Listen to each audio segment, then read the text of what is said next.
Hello दोस्तों, नमस्कार, good evening. आज हम लोग संघर्ष श्रृंखला के तीसरे दिन में फिर से आगे इसी श्रृंखला में आगे बढ़ाएंगे। क्वेश्चन नंबर 231 तक हम लोग कर लिए थे, उससे आगे और प्रश्न को देखेंगे और आगे सोल्व करेंगे। देखिए,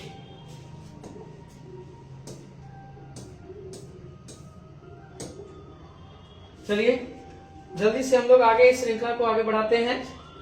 पहला क्वेश्चन यहाँ देखेंगे, मधुमक्खी में श्रमिक मक्खियां होती है तो क्या होती है? इसका प्रश्न का आंसर कल हम बताए थे, तो इसका क्या होगा? बंध मादा होगा। अगला है HIV आक्रमण करता है। HIV किस पे आक्रमण करता है तो बताएंगे। ऑप्शन क्या होगा इसका? क्या है? B lymphocyte, antibodies, T lymphocyte और एंड्रोसाइट। तो किस पे करता है? टी लिम्फोसाइट पे करता है। यानी ये जो HIV है अटैक किस पे करता है? लिम्फोसाइट पे। अगला है, जैव गैस उत्पादन में प्रमुख प्रयुक्त जीवाणु का समूह है। कौन सा जीवाणु का समूह है? जीवाणु का समूह बताएंगे तो समूह है इसमें एक डी होगा, मेथेनोजेन हो गया।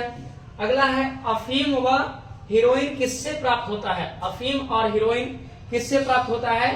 तो पहला ऑप्शन है थिया है, केपावर है, केनाबिस है और थियोब्रोमा है। तो इसमें देखेंगे बहुत सा ऐसा ऑप्शन है जो आपको लग रहा होगा कि इसका मतलब क्या होता है। जैसे आपका इसका ऑप्शन होगा कि अफीम और हीरोइन, तो इस किससे होता है? पेपावर के पौधा से होता है, पेपावर के पौधा से होता है। और इसमें बहुत सारे ऐसे ऑप्शन है, जैसे गांजा के बारे में लिखा हुआ है। जैसे ये केनाबिस होता है, गांजा यानी भांग के पौधे से प्राप्त किया जाता है। आगे है ये कोका के पौधा से प्राप्त किया जाता है। देखिए इसको छोड़िए, पहला ऑप्शन यहाँ पे आप सबसे पहले इसको लगा लीजिए कि पेपावर होता है। अब निम्नलिखित में से कौन सी बीमारी मुर्गियों में होती है? निम्नलिखित में से कौन सी बीमारी मुर्गियों में होती है? आसान सा ऑप्शन है। क्या किसमें होता है? तो इसका ऑप्शन क्या होगा बताएंगे। ऑप्शन तो पहला है अस्मट है, हैजा है, ए और बी दोनों है, रानीखेत। तो क्या हो जाएगा? रानीखेत हो जाएगा। अब इसमें कहा जाएगा कि अस्मट रोग, तो ये भी बता सकते हैं कि अस्मट रोग किसमें होता है? तो धान और गेहूं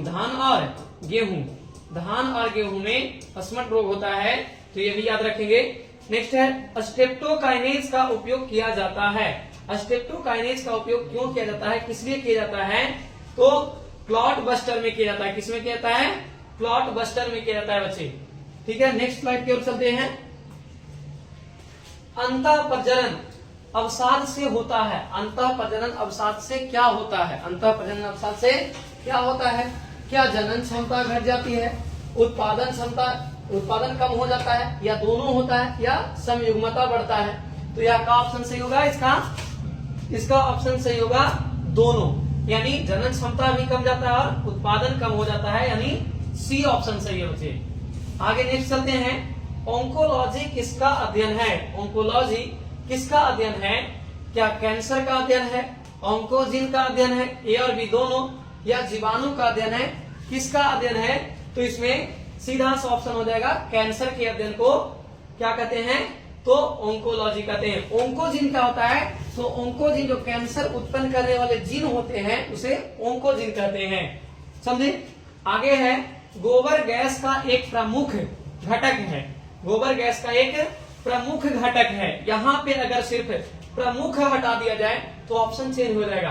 अगर यहाँ पे प्रमुख लगा हुआ है तो मीथेन होगा। इसमें से मेन गैस कौन है? तो मेन गैस मीथेन है। लेकिन अगर यहाँ पे प्रमुख हटा करके ऐसे करता तो इस जगह पे CO2 भी आ जाता और H2S भी आ जाता। तो यहाँ पे ऑप्शन क्या हो जाएगा? सी ऑप्शन सही हो जाएगा। आगे, नाइट्रोजन स्थिरीकरण के योग्य जीवाणु है। नाइट्रोजन स्थिरीकरण के योग्य जीवाणु क्या होते हैं?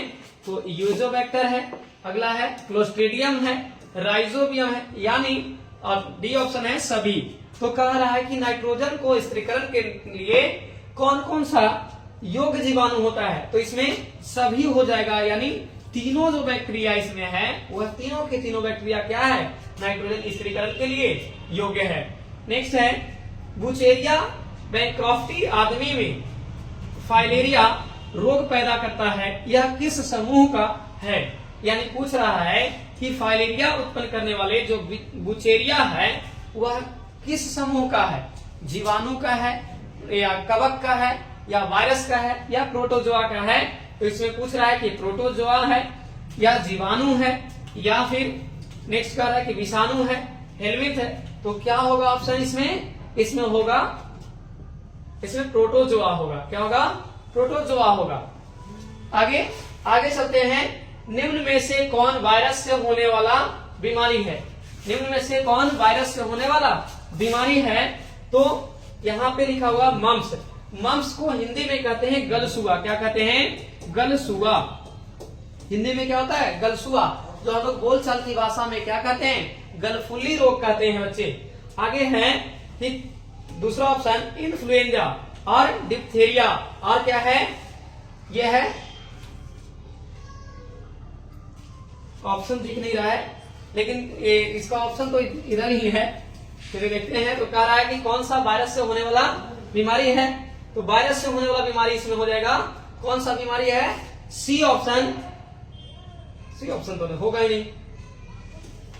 वायरस से होने वाला बीमारी नहीं है। सॉरी नहीं पूछ रहा है यहाँ पे, नहीं है कि नहीं है। तो यहाँ पे डिप्थीरिया जीवाणु से होगा, इन्फ्लुएंजा किससे होगा? वायरस से होगा, और किससे? मम्स होगा वायरस से, और ये भी वायरस से। तो यहाँ पे ऑप्शन हो जाएगा सी, यानी सी जो है जीवाणु से होने वाला है। क्या है? जीवाणु से होने वाला रोग है। ध्यान रखेंगे, मम्स वायरस से होता है, इन्फ्लुएंजा वायरस से होता है, और ये जीजीपस या एस्परजिलस कुछ भी लिखा हुआ है यहाँ पे, कोई भी बीमारी ऐसा है जो वायरस वाला ही है। यानी ऑप्शन सही हो जाएगा सी ऑप्शन सही, डिप्थीरिया से। नेक्स्ट स्लाइड की ओर चलते हैं। निम्नलिखित में से कौन पशुपालन में सम्मिलित नहीं है? निम्नलिखित में से कौन पशुपालन में सम्मिलित नहीं है?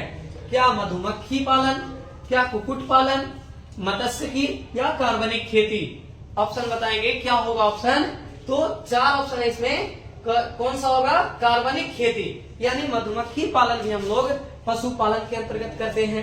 कुक्कुट पालन यानी मुर्गी पालन, जिसको पोल्ट्री फार्म कहते हैं। मत्स्यिकी यानी मछली पालन करते हैं, जिसमें कई प्रकार की मछलियों का पालन किया जाता है। लेकिन कार्बनिक खेती जो है पशुपालन के अंतर्गत नहीं आते हैं। तो ऑप्शन क्या हो जाएगा? कार्बनिक खेती। अगला है अंधापन के कुछ मामलों के ग्राफ्टिंग हेतु दाता के आंख की कौन सी हिस्सा प्रयोग में ली जाती है? सीधा ऑप्शन यह कर रहा है, सीधा प्रश्न कर रहा है कि अगर मान लिए अंधापन को दूर करने के लिए कौन सा चीज दान किया जाता है, यानी जो डोनर व्यक्ति रहते हैं, दाता व्यक्ति रहते हैं, उसके आंख से क्या निकाला जाता है? तो देखेंगे यहाँ पे पहला लेंस है, रेटिना है, कॉर्निया है और कोराइड है।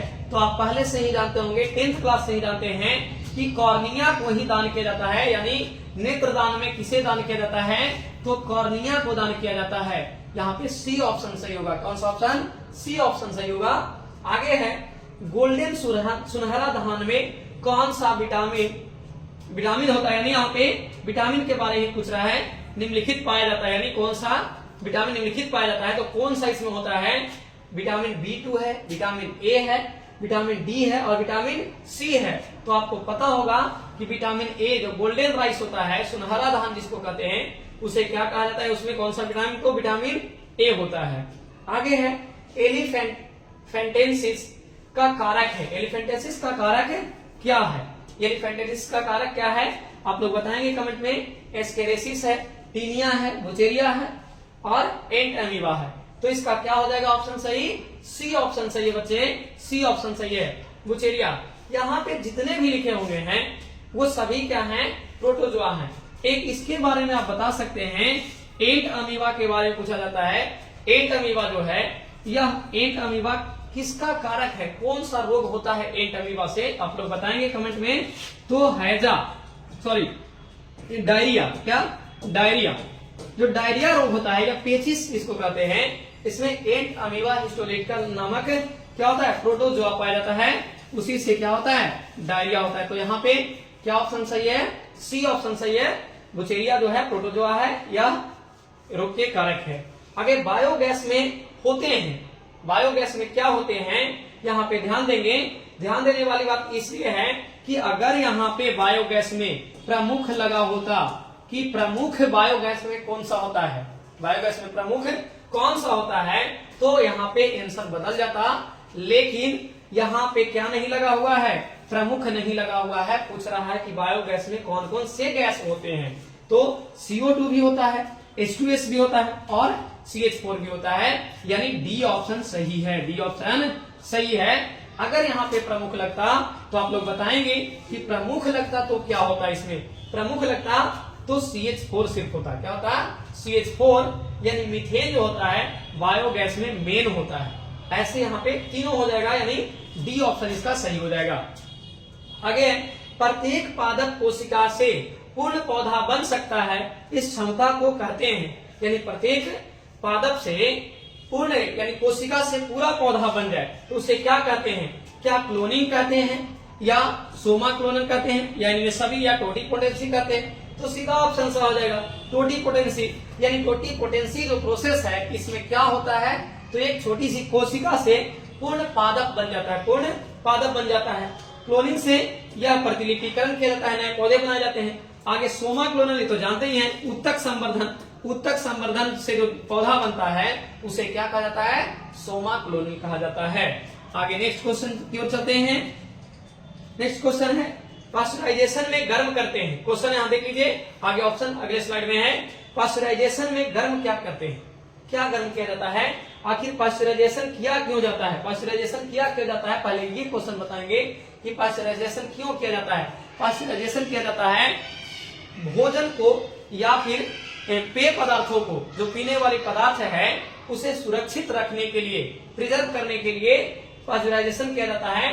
तो इसमें ऑप्शन है, केवल दूध को किया जाता है क्या पास्चराइजेशन, क्या किसी भी तरल को 100 डिग्री सेल्सियस से ऊपर, किसी भी तरल को 700 डिग्री सेल्सियस से ऊपर, या किसी भी तरल को 700 से 800 डिग्री पर गर्म किया जाता है, यानी यही सही है। पास्चराइजेशन में क्या किया जाता है कि हम लोग किसी भी, जैसे दूध को अगर मान लीजिए पास्चराइजेशन करना है तो उसको पहले बहुत ज्यादा गर्म करते हैं और ठंडा कर दिया जाता है, अचानक से उसे ठंडा किया जाता है, वही प्रोसेस क्या कहलाता है, पास्चराइजेशन कहलाता है। आगे है टी लिम्फोसाइट उत्पन्न होता है, टी लिम्फोसाइट उत्पन्न होता है, किसमें उत्पन्न होता है, तो यहाँ पे बता देंगे कि टी लिम्फोसाइट उत्पन्न कहाँ पूछ रहा है, ऐसा नहीं पूछ रहा है यहाँ पे परिपक्व कहाँ होता है, पूछ रहा है उत्पन्न होता है तो अस्थि मज्जा। आप बताएंगे कि टी लिम्फोसाइट यानी लिम्फोसाइट, लिम्फोसाइट कितने प्रकार का होता है, तो 2 प्रकार का होता है, एक होता है बी लिम्फोसाइट और एक होता है टी लिम्फोसाइट। बी लिम्फोसाइट कहाँ बनता है और टी लिम्फोसाइट कहाँ बनता है, तो दोनों लिम्फोसाइट जो है उसकी उत्पत्ति जो होती है अस्थि मज्जा से ही होती है, यानी बोन मैरो में ही होती है। लेकिन ये टी लिम्फोसाइट इसलिए कहलाता है क्योंकि यह थाइमस ग्रंथि में जाकर के परिपक्व होता है, और यह बी लिम्फोसाइट बोन मैरो के अंदर ही परिपक्व हो जाते हैं, इसलिए इसे बी लिम्फोसाइट और इसे टी लिम्फोसाइट कहते हैं। चलिए नेक्स्ट क्वेश्चन की ओर चलते हैं, तो आंसर हो जाएगा अस्थि मज्जा से। शहद का निर्माण कौन, शहद का निर्माण कौन कराती है, शहद का निर्माण कौन कराती है, क्या नर मक्खी कराती है या रानी मक्खी कराती है या कार्यकर्ता मक्खी करती है, या अभी दोनों। तो यहाँ से आसान सा ऑप्शन पीछे हम लोग किए हैं इसी श्रृंखला में कि मधुमक्खी के बारे में, तो यहाँ पे कार्यकर्ता हो जाएगा, क्या हो जाएगा, कार्यकर्ता, यानी शहद बनाने का काम किसका है, सैनिक मक्खियों का, कार्यकर्ता मक्खियों का है। रानी मक्खी का क्या कार्य बताए थे, तो यह प्रजनन करना, यानी अंडे उत्पन्न करना, नेतृत्व करना, लीडरशिप करना। नर मक्खी का क्या काम है, तो बस पी करके पड़े रहना है, और क्या करना है, उसे प्रजनन में मदद करना है, प्रजनन में सहायक होता है, ऐसे काम होता है, ऐसे भी लोग पी के पड़ा रहता है। आगे है इडली एवं डोसा का आटा किस सूक्ष्मजीव के प्रयोग से बनता है, इडली और डोसा के लिए कौन सा सूक्ष्मजीव प्रयोग करते हैं, तो आसान सा ऑप्शन है क्या, ईस्ट का प्रयोग करते हैं, किसका, ईस्ट का प्रयोग करते हैं। बताइएगा लैक्टोबैसिलस, लैक्टोबैसिलस दूध से दही बनाने के लिए, दूध से दही बनाने के लिए लैक्टोबैसिलस जीवाणु का प्रयोग होता है, लैक्टोबैसिलस जीवाणु का प्रयोग होता है। यहाँ पे ऑप्शन क्या हो जाएगा, ईस्ट हो जाएगा। मिट्टी को उपजाऊ बनाने में सहायक है, मिट्टी को उपजाऊ बनाने में क्या सहायक है, क्या कीटनाशक, कीटनाशक छीटेंगे तो क्या उससे मिट्टी उपजाऊ बनेगा, जैविक खाद। आगे है ईस्ट, और इनमें से सभी, तो क्या हो जाएगा ऑप्शन सही, ये ऑप्शन हो जाएगा बी सही हो जाएगा, बी, ऑप्शन बी सही हो जाएगा, यानी जैविक खाद, जो गोबर से या कंपोस्ट खाद जिसे कहते हैं, उससे क्या होता है, मिट्टी की उपजाऊ क्षमता बढ़ती है, मिट्टी की उपजाऊ क्षमता बढ़ती है। नेक्स्ट क्वेश्चन है, एड्स बीमारी में HIV किस कोशिका को नष्ट करता है? एड्स जो बीमारी है उसमें HIV किस कोशिका को नष्ट करता है? क्या बी लिम्फोसाइट को करता है, सी लिम्फोसाइट सी कोशिका को करता है, या T4 लिम्फोसाइट, या ये भी दोनों? तो ऑप्शन सी के साथ जाएंगे। यहाँ पे क्या है, T4 लिम्फोसाइट को, जो कैंसर की जो कोशिका है, HIV की जो कोशिका है, क्या करती है, उसे नष्ट करती है, यानी समाप्त कर देती है। आगे क्वेश्चन है, ओंकोजीन इनमें से किसके लिए उत्तरदायी है? ओंकोजीन नेक्स्ट स्लाइड में देखते हैं। ओंकोजीन, यहाँ पे ओंकोजीन क्वेश्चन 55 है, ओंकोजीन इनमें से किसके लिए उत्तरदायी है? ऑप्शन इसका है 55। चलिए ऑप्शन क्वेश्चन कट गया है। नेक्स्ट देखते हैं, इनमें से कौन जीवाणु जनित रोग है? कौन जीवाणु जनित रोग है, यानी जीवाणु से होने वाला रोग, जीवाणु से होने वाला रोग कौन है? तो बताइए। कुष्ठ रोग जिसको लेप्रोसी कहते हैं, जीवाणु से होता है। क्षय रोग जिसे टीबी कहा जाता है, जीवाणु से होता है।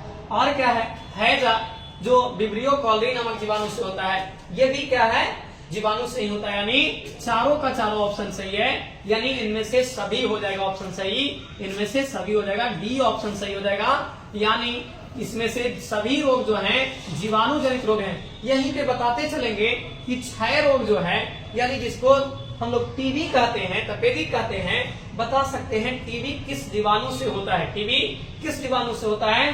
तो माइक्रोबैक्टीरियम ट्यूबरकुलोसिस, माइक्रोबैक्टीरियम ट्यूबरकुलोसिस नामक जीवाणु से क्या होता है, क्षय रोग यानी टीबी होता है। आगे है कुष्ठ रोग, तो लेप्रोसी नामक जीवाणु से होता है। हैजा विब्रियो कॉलरी से होता है, विब्रियो कॉलरी से होता है। एक क्वेश्चन और इससे बता सकते हैं कि टीबी को जो जांच किया जाता है बलगम से किया जाता है, और टीबी के लिए कौन सा टीकाकरण किया जाता है?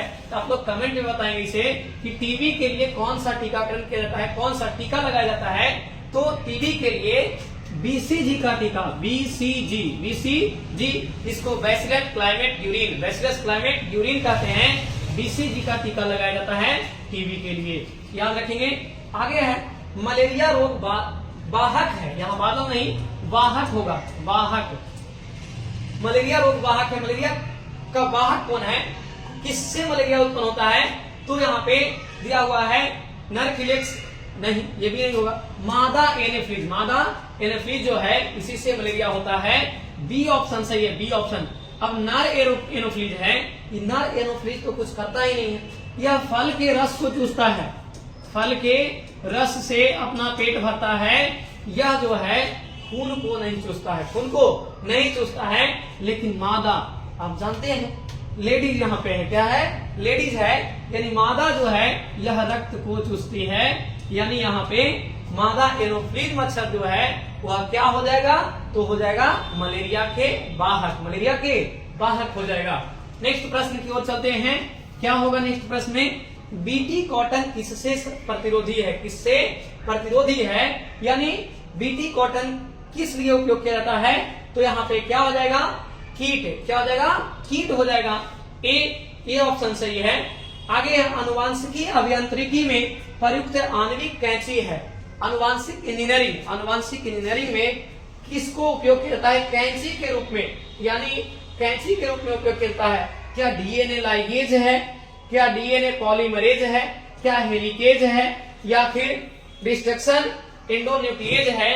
तो ऑप्शन डी हो जाएगा, डिस्ट्रक्शन एंडोन्यूक्लिएज, ऑप्शन डी हो जाएगा, डिस्ट्रक्शन एंडोन्यूक्लिएज, जिसको प्रतिबंधन एंजाइम कहते हैं, प्रतिबंधन एंजाइम कहते हैं। डीएनए लाइगेज का प्रयोग होता है किसके लिए? तो डीएनए लाइगेज का प्रयोग होता है जोड़ने के लिए, यानी डीएनए खंडों को जोड़ने के लिए किया जाता है। रेप्लिकेशन के लिए पॉलीमरेज यूज किया जाता है। आगे है पौधे में आनुवांशिकीय अभियांत्रिकी के लिए किसका बहुताय में प्रयोग होता है?